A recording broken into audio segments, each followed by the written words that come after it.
So when we talk about risk management as a whole, this says risk management steps. You can really think of this as the risk management life cycle. We identify risks, we assess them to get a value, we mitigate, ultimately with the goal of bringing down the residual risk to an acceptable level, and then we continue to monitor, and that's the risk management life cycle. So you can see on this screen the life cycle put together. You can see it's a revolving circle because it doesn't end. We continue with risk management. So the first little piece we'll look at is risk identification. Okay, so when we look at risk identification, that's all we're doing. We are identifying. I'm not trying to determine probability and impact. Really, what I'm trying to do is figure out what are we looking at. Okay, so I always start with identifying my assets. Now, I do want to get a value for my assets. Really understanding your assets means you understand their value. And remember, if I don't properly understand the value of my assets, I'll make poor decisions because the decisions that I make are going to be based on that value. So we start out, what am I protecting and what's it worth? Okay? What are my assets? What are they worth? Then, what are the things that would propose harm to the assets? What are the threats that are out there? What would, how could we experience a loss? All right, now I look at the threats. I know what I'm protecting. The next thing that I do is I look at, well, what controls do I have in place? I understand malware is a threat. I understand malicious external users, malicious internal users. I understand loss of resources and all these different things. There are a lot of different threats. Well, what do we currently have in place? You're very rarely going to walk into an organization that's in a vacuum. Right? They're going to have policies in place. So what's already there? And based on what's already there, the existing controls will mitigate risk to a degree. What's the residual risk left over? Right? Where are my vulnerabilities still, even after the existing controls? What are the vulnerabilities that are left? And with those vulnerabilities, what would be the consequence of a compromise or an exploit? And then ultimately, what that's going to do is feed into the next step of the life cycle, which is risk assessment. So basically, what are my assets? What are the threats? What are the vulnerabilities that still exist after current mitigation? We're going to take that information and figure out what we're dealing with, and then we're going to feed that into the risk assessment process where we're going to get a value for the risk event.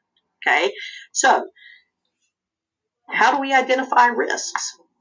You open your eyes because anywhere you go, you're being made aware of current threats to information security, right? And so when I see that a threat's materialized with another organization, perhaps in the same industry as me, I realize that there's the risk it could happen to me too. I look to incident response reports. What incidents have we had? How did we respond? What are our lessons learned? We conduct vulnerability assessments. We do penetration tests. I look at audit logs. I interview subject matter experts, right? There are a million different ways that I identify risk. This is part of my due diligence, right? I do the research. That old phrase, ignorance of the law is no excuse. Oh, I didn't even know that risk existed. Doesn't matter. As a chief information security officer, I'm required to protect the assets to the degree that's appropriate. I'm liable for the protection of those assets, right? So we have to do the due diligence and do the research.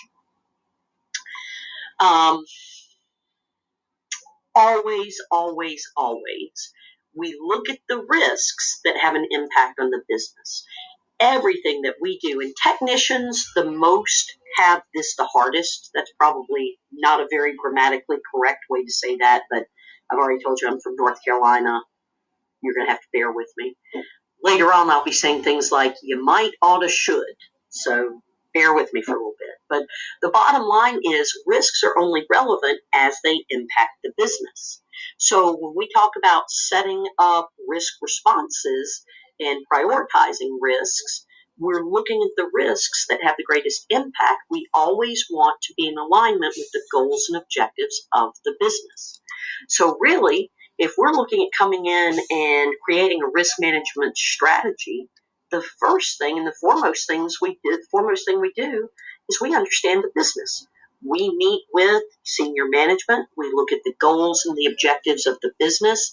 The folks that are the technical people, I was trying to say a minute ago before I lost track. Technical people have the hardest time with this because we think about, let's jump in, let's implement technology, let's ramp things up, we can lock the system down. The bottom line is everything starts with the business. Everything supports the business. So before you do anything in any sort of scenario-based question, first thing you do, meet with senior management, understand the business, determine the business objectives, the business strategy, the goals. All right, so business, business, business. Okay? And ultimately, when we do meet with senior management and we do bring our risk management strategy in alignment with the business goals and objectives, senior management's more likely to fund our continuing projects, right? Because what we're doing has a positive impact on the business as a whole. How your organization is structured is definitely going to impact how you address risk. So the first thing that's mentioned here on the slide is the risk context. What is the context in which you operate? For any of you that have been in the military, the military has a very specific culture. You work in a very specific environment. There are a lot of constraints. There are very high risk activities that could impact human life. That's the risk context. All those factors that indicate, or all those factors that influence how you address risk. So we start out by understanding every organization is different. The risks that I face as a trainer are very different than the risks of a police officer or a firefighter or a military representative, right? But I still have to do risk management. I just have to understand that the context of how I view risk is going to be different as I move from organization to organization. So we understand the business, we understand business objectives, and we look at that in context of risk. Okay? Our risk management approach should be universal. So, for instance, if the IT department followed a different framework than the rest of the business, that would be a problem. That might be testable. What's that you say, Kelly? That might be testable. The understanding that framework, strategy, our programs that we build upon, that should be universal throughout the organization, and one department or another shouldn't be off doing their own things. Frameworks, strategies are universal. All right, 3 lines of defense. So when we talk about protecting our assets, we have the business unit. So these are the folks that are on a day-to-day basis. They're dealing with the systems. They're dealing with the information. They're the ones that are actually performing the work, if you will. All right. Up at the top line, ultimately what we have is actually I've gotten this a little bit backwards. Let me just put it this way. When we talk about 3 lines of defense, we're talking about administrative, upper level, senior management. We think about things like policies and procedures. Okay. Next level down is we have the entities that are carrying out the work, that those elements that are interacting with the systems, they're implementing the strategies and the mitigation elements, they're the hands-on.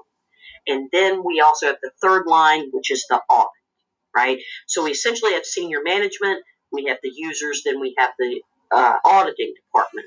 Very distinct roles, all playing a part in security.